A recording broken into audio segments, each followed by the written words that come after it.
Halo Baramu, bertemu kembali. Kali ini yang kita bahas adalah urangke dengan hiasan, pendok atau samplengan atau pembungkus gandar atau pembungkus penjejer ala Bali. Urangke ini style dari Palembang ya, di Sumatera.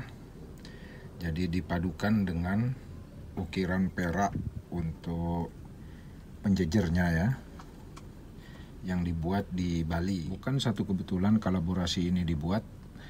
Kolaborasi ini terjadi karena diskusi dan pemikiran yang panjang dari pemilik warangka ini, dan diskusinya tentang perihal motif-motif yang akan dibuat di samplengannya atau di ukirannya.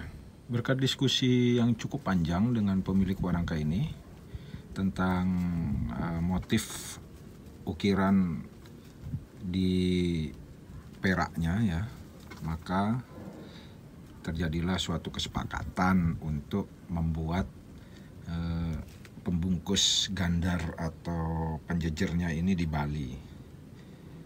Apakah bisa warangka model atau style Palembang dibungkus oleh perak ukir khas Bali?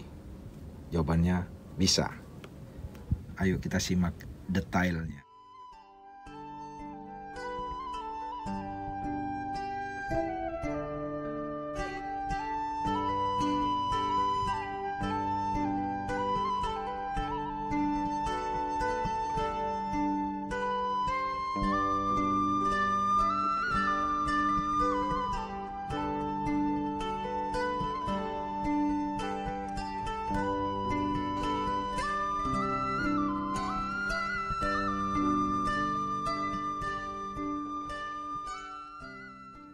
Kolaborasi ini cukup rumit awalnya karena sampel gambar yang diberikan adalah khas style Palembang sekali ya. Sedangkan di Bali itu stylenya susah. Jadi kita padukan di sini antara style Bali dan style Palembang. Yang mana aja style Balinya? Style Balinya ada pada sulur-sulur.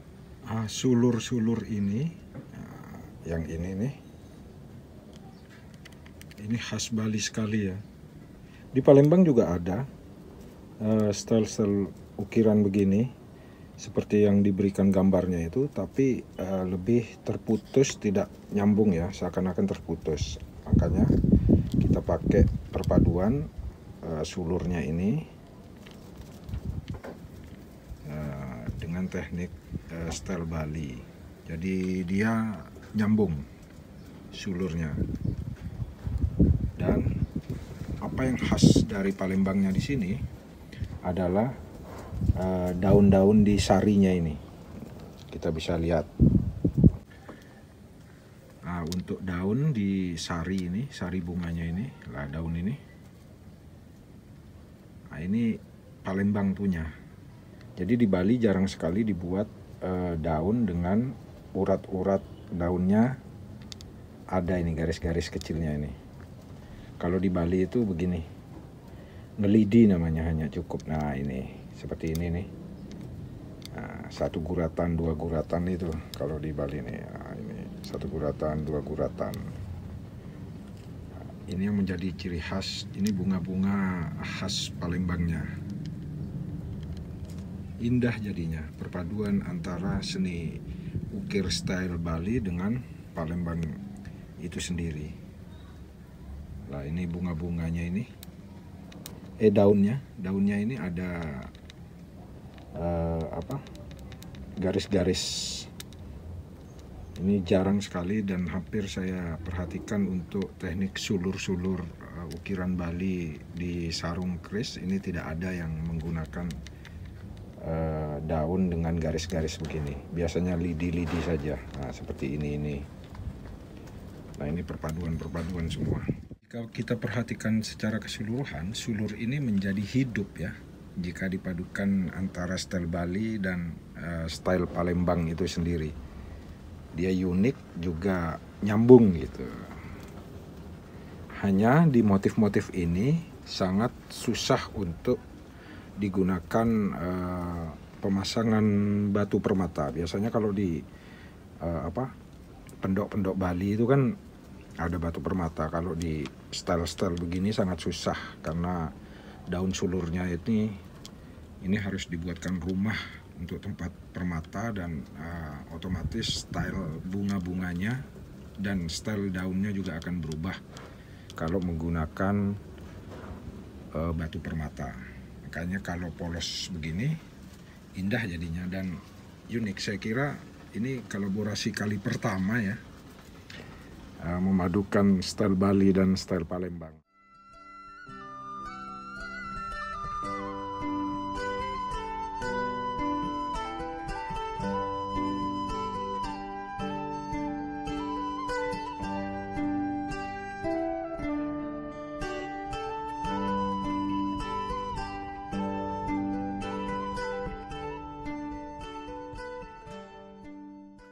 Untuk ukiran peraknya ini hanya ada satu sisi di bagian depan saja ya, di bagian depan, sedangkan bagian belakangnya ini tidak ada, kosong, karena permintaan dari yang punya warangka atau sarung ini diminta bagian depan saja, sedangkan belakangnya tanpa ukiran, kosong layaknya seperti yang Palembangan.